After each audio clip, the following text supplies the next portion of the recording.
Welcome to Independence, the FIEC podcast. My name's Phil Topham, Executive Director of the FIEC, and with me today, two men with contrasting fortunes. One who's about to travel to South Korea, and one whose kitchen's fallen off his wall. I will let you, during the course of this podcast, work out which one is which. We have our National Director, John Stevens. Hello, John. Hi, Phil. And we have our Head of National Ministries, Adrian Reynolds. Hello, Adrian. Hello, Phil. Excellent. And how is your kitchen?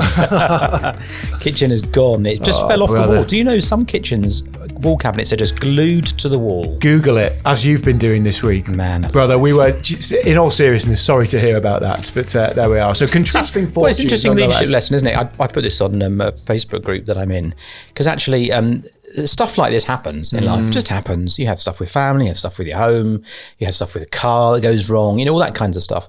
And it all needs capacity to deal with. And emotional energy. Yeah. And I think we as leaders, and I think you see this in the leaders we observe around the world, some of the stories we're talking about today perhaps, but certainly in our own experiences, we're operating at or near to capacity.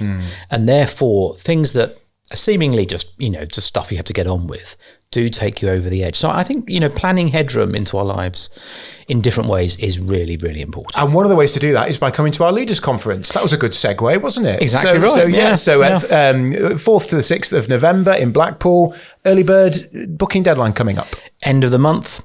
And we've still got a few spaces left in the after event, not many, but a few, which is an extra 24 hours with Brian Croft to think about how we train up and deploy and use and identify as well, actually, lay leaders in the church. Really important subject. So we've got about 10 spaces, maybe 15 spaces left on that after event.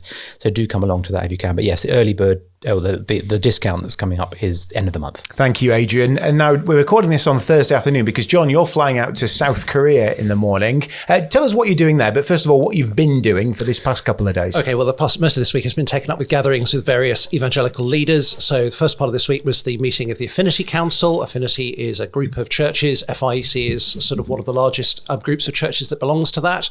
So we were gathering together to encourage one another, to think through and continue discussions about possibilities of developing a TGC UK and whether that would be a good thing to serve the gospel. So a robust discussion was had about that. Also, we were hearing a little bit about the new government and what implications that might have for Christians. We'll come on to that as we look at news stories. A variety of issues there.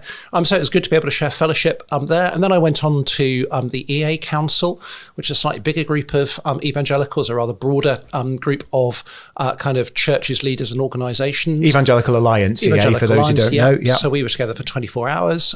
It was a really good time, actually, of thinking through issues of leadership within evangelical culture. I think every network within evangelicalism has been familiar with failings in leadership, leaders who have in some way or other fallen short morally or...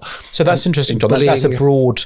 Because sometimes it's said that only certain groups within evangelicalism are particularly prone to failures. But every group's feeling that, right? Oh, I think that's right. Because, you can look at this particular scandals they've been and they've affected pretty much every constituency. Badly, yes. And more have come to light. And I think it's revealed just generic leadership failings. So it's not a complementarianism thing particularly or a cultural thing. It's broader than that. Oh, absolutely not. And I think that the myth that somehow complementarianism is particularly abusive just doesn't stand up for the fact that there have been cases in which women leaders of churches have been found to act in spiritually abusive ways. It's certainly happening within egalitarian churches.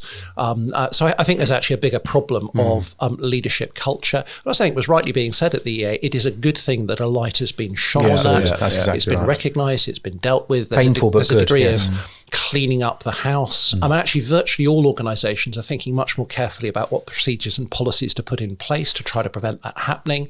Ultimately, it's an issue of heart of leaders, but there are things that you can do sensibly to mitigate that. But I think it's not just that. I think for the EA, it's that sort of unity of evangelicalism around a core doctrinal basis. And I'm sort of really enthusiastic and committed to that broader evangelical unity. I think that reflects the history of evangelicalism. There are lots of evangelicals who I think evangelicalism is narrower than it is, but we were just reflecting. I was reflecting with someone on the way that evangelicalism developed in the 18th century out of Methodism, and both Whitefield and Wesley were Methodists, one from a Calvinistic background, one from a more Arminian background, but actually they stood together in the evangelical revival. And it's been of the essence of evangelicalism that there is that breadth of sort of unity. FIEC was founded to model that itself. We are not an exclusively reformed grouping of churches. We are a sort of an evangelical grouping of churches. Our basis of faith is very, very similar to the EA's, isn't it? Almost absolutely identical. Yeah. So we are committed to, obviously, the historic creeds of the church, to the sort of authority and infallibility, inerrancy of Scripture, to the death of Christ on the cross as a substitutionary atonement, justification by faith alone, the need for regeneration. They are near identical in terms of content. The EA is the biggest representative group of British evangelicals. It's got something like 30,000 personal members, a couple of thousand churches, and there's no doubt that carries weight in their engagement with government on behalf of evangelicals. And I think they are good at that, aren't they? They do that well. Yes, and they're respected. And the sort of government ministers see them as the primary voice of evangelicalism, which is why I think it's so important that conservative evangelicals are involved in EA and are represented by that wider group. I think there's no doubt that there's been a history in which conservative evangelicals have been suspicious of EA, which really goes back to Steve Chalke and all of the issues that were raised over atonement, issues over sexuality. I think under the leadership of the current board of EA and Gavin Calver, those issues have been dealt with some time ago. So EA is absolutely clear on the issue of sexuality and has taken a stand on that and has removed organisations that have deviated from biblical teaching on marriage. They are committed to standing firm for substitutionary atonement. But it's very easy for people to continue to judge an organisation by the way that it might have made mistakes a decade and a half ago. And that's not where it's at today. I was thinking about the council. I was looking through the list of people there. There are probably about 13 members of council who would self-identify as conservative evangelicals. So there is a sort of a fair degree of representation and welcome. And I think it's hugely important to stand together in the cultural and political context we find ourselves in. And I think there's also great benefit in realising that evangelicalism is this slightly broader movement, that there is cultural variation, that much of the ways we do things are bound up with personality, culture and tradition, but we stand together in the same core doctrinal truths. Danny Webster is leading a seminar. He works for the EA. He's the Director of Engagement. He's leading a seminar at the Leaders' Conference. Fantastic. And Gavin Calver is speaking at the London gathering of our own pastors. A week on Thursday. That's again, exactly. We're delighted. There we go. That we gave you all the links there, Phil. I said a week on Thursday, which is a week today, which will be less than a week by the time you're listening to this. There we are. And John, you're about to fly out to South Korea. Just briefly tell us what's happening in Seoul. Yeah, a different and much bigger gathering of evangelical leaders. This is the 4th Lausanne conference, a movement of evangelical leaders from around the world. There'll be something like 5,000 leaders from churches all around the world. I think it's double that, John, isn't it? It's 5 in person, 5 online. I see. So there's a bit of a mix. So there's a bit of each. And there's a delegation of about 200 going from the UK who are going to be there. And really the purpose is to reflect on the state of the Great Commission and the fulfilment of the Great Commission and what needs to be done in the future. Lausanne goes back to 1974 when leaders were gathered together. It was really Billy Graham and John Stott who were instrumental to gathering worldwide leaders. They produced the Lausanne Covenant, which again is a fantastic declaration of evangelical faith and a commitment for the gospel to go out to all the world that was really unifying of evangelicals. And this is the 4th time that they've met. It's really a worldwide movement now. And I think the really massive change since 1974 is the growth of the church around the world.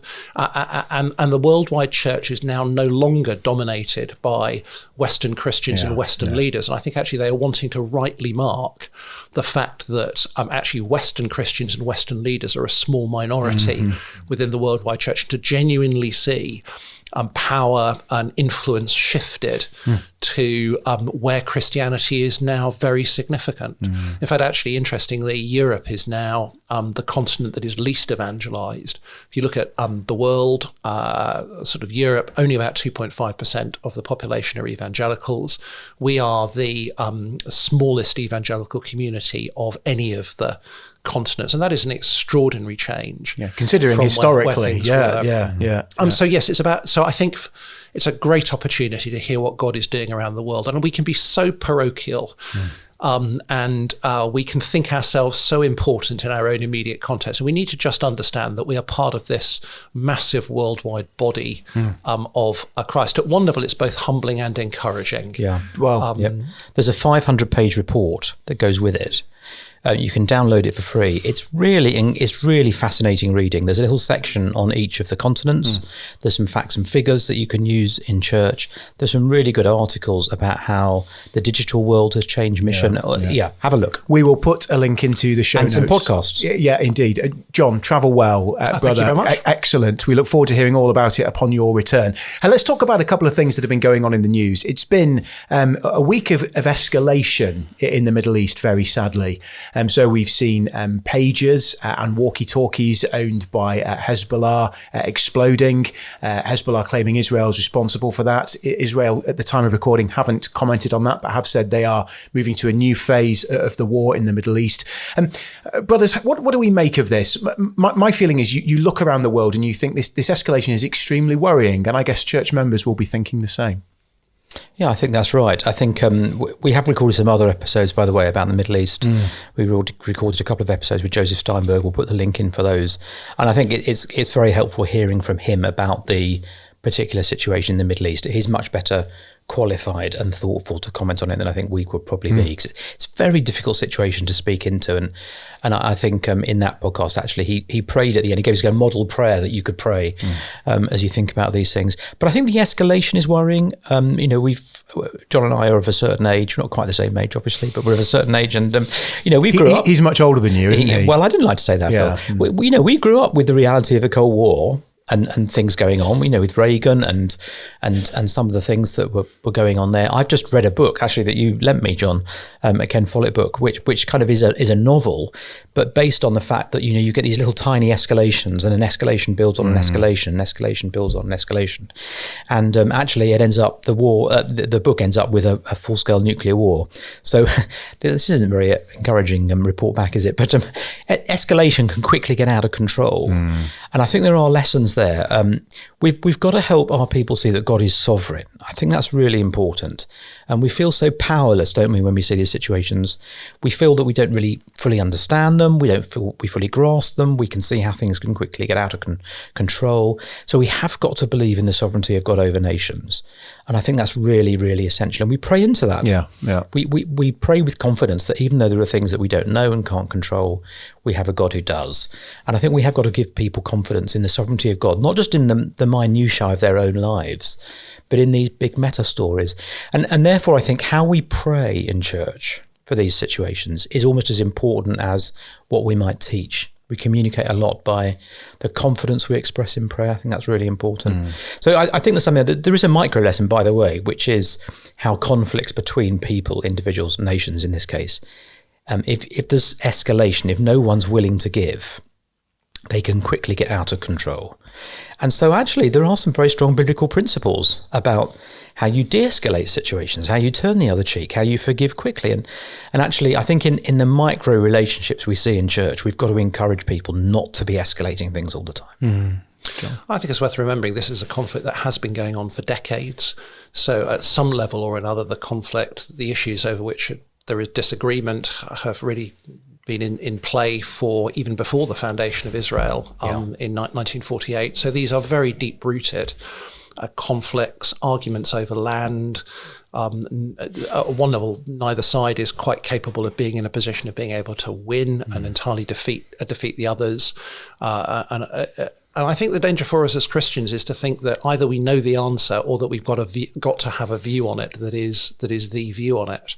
It's interesting. I was listening to a radio comment where somebody was basically saying Western powers or other imperial nations have from time to time thought they would be able to sort out the problems of the Middle East and they would be able to bring a solution. And actually, it hasn't happened because it's a deeply intractable scenario. And we need to recognise there are some issues in individuals' lives and some issues in geopolitics that are not susceptible to an easy, simple solution. And sometimes we in a fallen world live with managed and restrained conflict. I think the fear is in this situation always thinking that something will blow into something way bigger. Of course, up until now, actually, everybody involved has to some extent exercised a degree of moderation in their response. Iran has not responded in the way that people might think. So there's a tragically low-level conflict that is ongoing. And it's right to be sort of, in a sense, fearful. But we do need to recognise that in a fallen world, that is often what happens.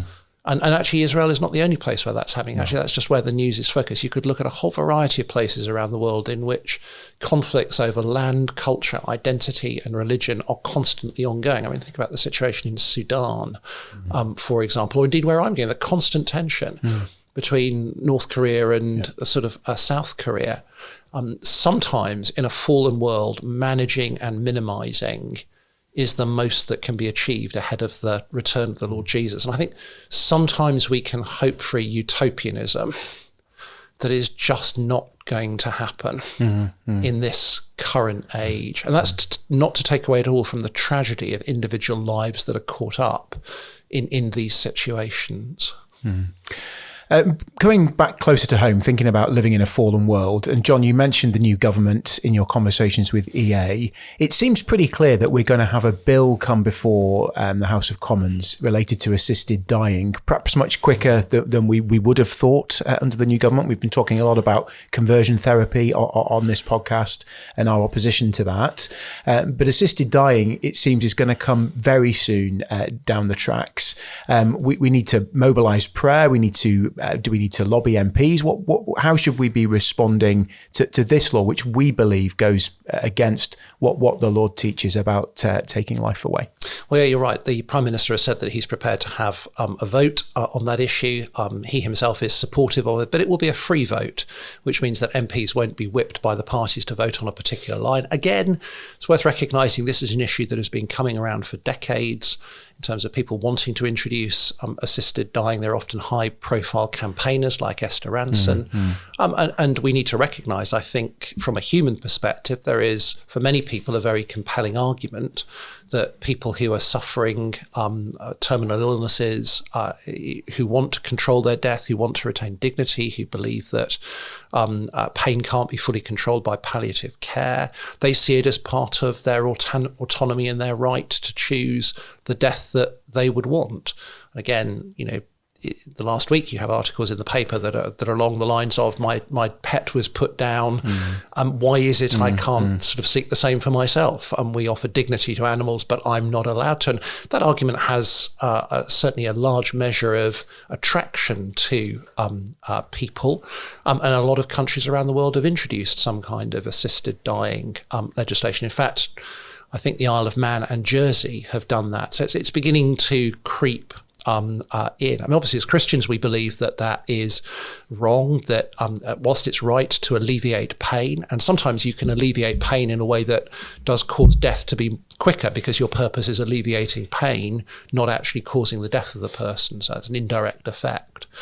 We believe that is wrong. I think in this instance, it's going to be a question of how to persuade enough people to, in a sense, stand by that view, not necessarily for Christian reasons. We need to remember there are actually people who are not Christian, and indeed people who are not religious at all who are opposed to assisted dying. I think for many, they think there is a very strong case of the slippery slope argument that would say it's almost impossible to define the circumstances in which this should be allowed in a way that protects the most vulnerable, that avoids people being pressured into ending their lives for economic reasons. If you can follow the stories in the Netherlands or in Canada, it seems quite clear that if this is introduced, firstly, for those who are suffering from terminal illnesses in the very last stages of their life, it begins to be expanded out. And more people begin to demand the right to end their lives, maybe sort of because of unhappiness, because of psychiatric issues, because of anorexia. There are some absolutely appalling stories of people who have been permitted to end their lives. And pressured. And pressured. So there are those who will support the view that Christians would have, not necessarily for Christian reasons. So I think it is right and proper that we fight and engage in this. From a Christian perspective, of course, we want to pray. We want to mobilise our churches to understand. At the same time, we also need to persuade people who are not Christian that this would be detrimental for the common good of society and for the vulnerable. Tell us, John, can we just explore very quickly the idea of co-belligerence? Because this is one of those issues actually where we can find common cause with people of different faiths and people of no faith. And I think sometimes as Christians we're a bit nervous about that. We think, no, we want to make a Christian case for everything. But there is some power, isn't there, in co-belligerence in the right circumstances. That doesn't compromise FIEC statements, for example, on ecumenism. We can still be co-belligerents, can't we? And hold to a very strong view of the church and the gospel. Oh, absolutely. And in our particular context where Christians are a small minority of the population and we have a democratic government, actually that becomes essential on issues like medical ethics, on issues like abortion, on issues like gambling, on a whole vast range of issues that government is involved in. So the fact that maybe I call up the Roman Catholic priest in Market Harbour and say, what do you think about this? Should we be doing something together? That doesn't compromise my gospel integrity, does it? No, because nor would it be if you were ringing up the leader of the local mosque in Market Harbour for exactly that purpose, or indeed contacting the leader of the secular or humanist society. It's perfectly legitimate to engage on those issues because the vision of government is to seek to do what is good and best to protect the vulnerable and to serve the common good. And there is, I think, a difference between seeking to pursue that objective and being a prophetic witness. And as Christians, we actually have to do both. We do want to, of course, witness to Christ, and we may well want to explain why we hold the views that we do. But at the same time, we also want to persuade government, which is not necessarily Christian, to do what is right and in the interest of the common good. And yes, the FIEC's position is very nuanced.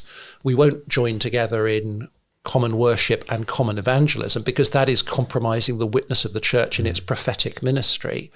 But on social issues, moral issues, religious freedom, it's absolutely right to be able to join together with allies who would share the same outcome goals, because we have to mobilise a majority. It's worth saying, though, it is pastorally difficult, isn't it, when there are people perhaps in your congregation who have loved ones, relatives who are struggling with terminal illness. Yes, I mean, all these sort of issues, it's easy to talk about them in the abstract. And of course, when they become very, very personal, we need to be sensitive to that.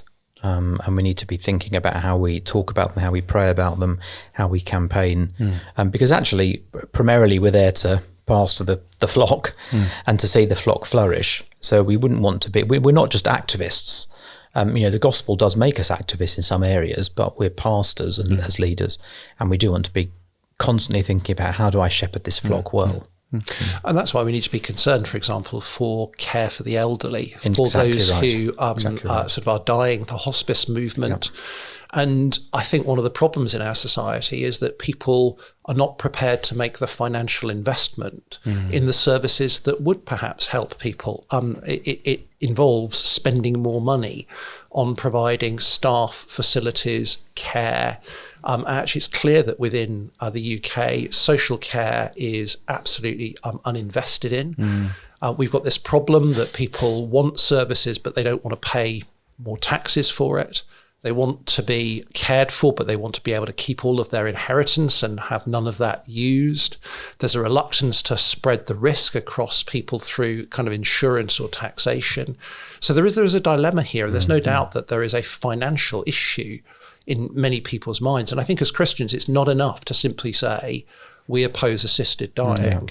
We actually need to be those who say, we are in favour of proper investment in genuine quality care. And historically, Christians have been at the forefront of that movement. I was talking to a pastor down in Poole not that long ago, new building project, and I was chatting to him about it and asked how it gone, and he got me to have a look at it on Street View. And he said, "Did you see that building next door, the big house next door?" He said, "That's our next building project. It's a home for the elderly." And actually, churches should be thinking about those kinds of things. And it's no different from a holistic view on abortion. Exactly right. One can oppose abortion rightly, but actually that needs to be accompanied by saying, well, if we're actually going to oppose abortion, then that has implications implications for the way that care is provided for those who might be disabled, for those who might find themselves single mothers, not by choice, adoption and fostering services. Again, it requires a very significant investment in social provision to address the issue as well. And I think sometimes Christians don't hold those two things together in a way that is absolutely essential if we are going to present a compelling case to effectively a secular culture. Well, we mentioned that the Prime Minister is keen to bring this bill into Parliament swiftly. The Prime Minister's been in the news for other reasons this week. This is about, I think one of the headlines this morning was free gear Keir. This idea that he has got, Would that be the Daily Star? It might have been. It's fascinating to see that a government that is elected on the premise of not doing it like the other lot, as it were, is suddenly embroiled in, things they've received, gifts in kind, benefits they're giving staff, all this kind of stuff. There's some lessons here for us, isn't there, brothers, in terms of leadership? Well, there's definitely some lessons. It's slightly amusing to watch from the sidelines, but there are some lessons. I think there are some lessons about whether people are provided for properly. I think most people would say Keir Starmer is provided for properly. He's got a good salary. His wife's got a good job. All that sort of thing. So we do need to make sure, by the way, that people are provided for properly in church and aren't having to go seeking favours from others in order to make ends meet. So there is a serious point there that Christians haven't always got right. And we've paid for you to have a box at Arsenal, haven't we, Adrian? Indeed. we haven't done that. And don't write in. We've talked before about financial integrity. I'm really, really certain that financial integrity is a really important part of leadership. And I think it sort of sneaks in. I think a podcast we did probably not that long ago, not the last one, but the one before that, we talked about this in some detail, so I don't want to rehearse that. But I think actually transparency and integrity in leadership are really important. And if there are things that you need to do but you can't afford, I think leaders have got to be courageous enough to say that. So if there are certain expectations, I mean, this is a bit of a factious example, but if your wife is required to dress up for state functions and can't afford all the dresses, then something ought to be said. And I don't think that is the case personally, but I think in a church context, if there are certain things that are expected of you, you're expected to go along to a leaders' conference, but the church aren't paying for it. I think those things need to be addressed. We need to have a culture where we can talk about these things openly. Unfortunately, we're very bad at talking about money.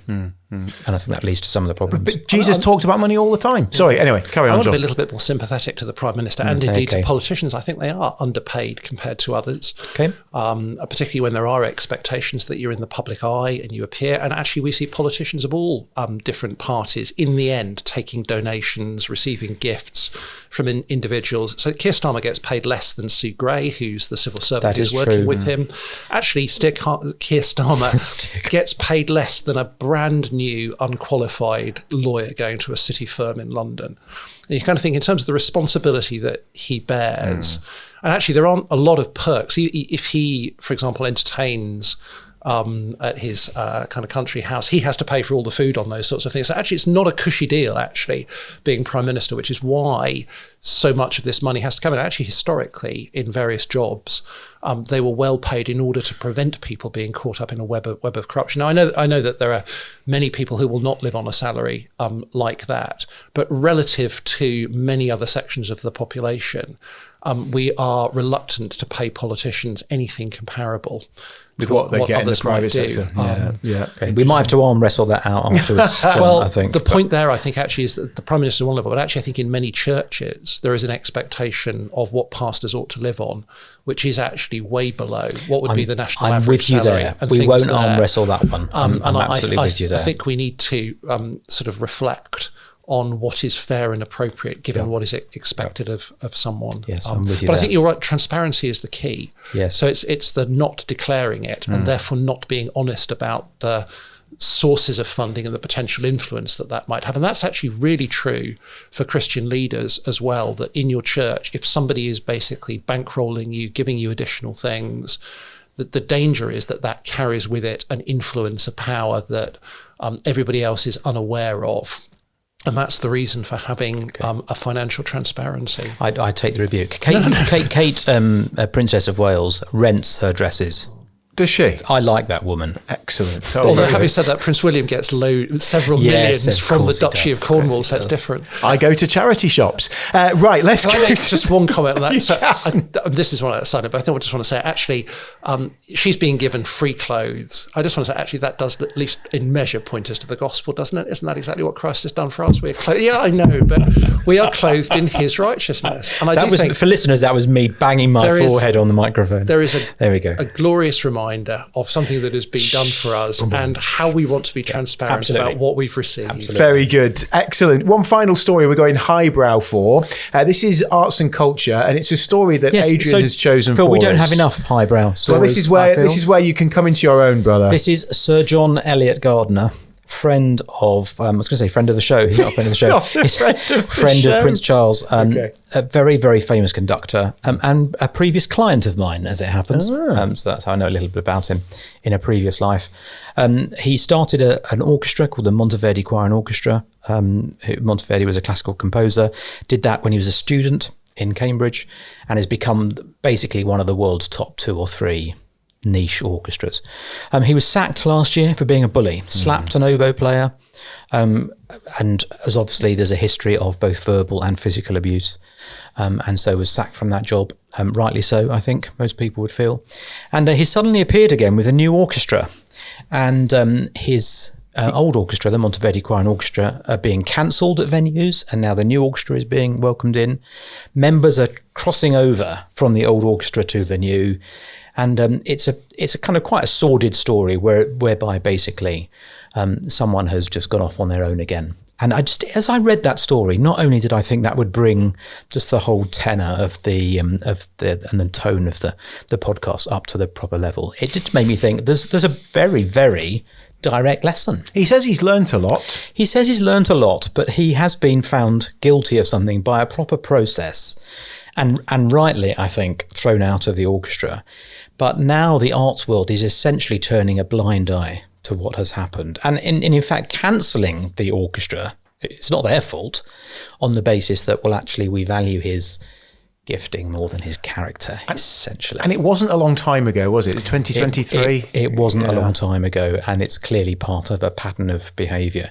So I think there are Christian leaders around the world, we're not naming any names, but we'll know who they are, we'll know we're talking about, who, they get thrown out of a church, proper process is gone through, they're found guilty of something, they just set up a new church and get going again. And I think we've got to call that out for what it is. Now, obviously, processes aren't always perfect, and accusations aren't always looked into in the right way. But where there is proper process, I think we do have to acknowledge that.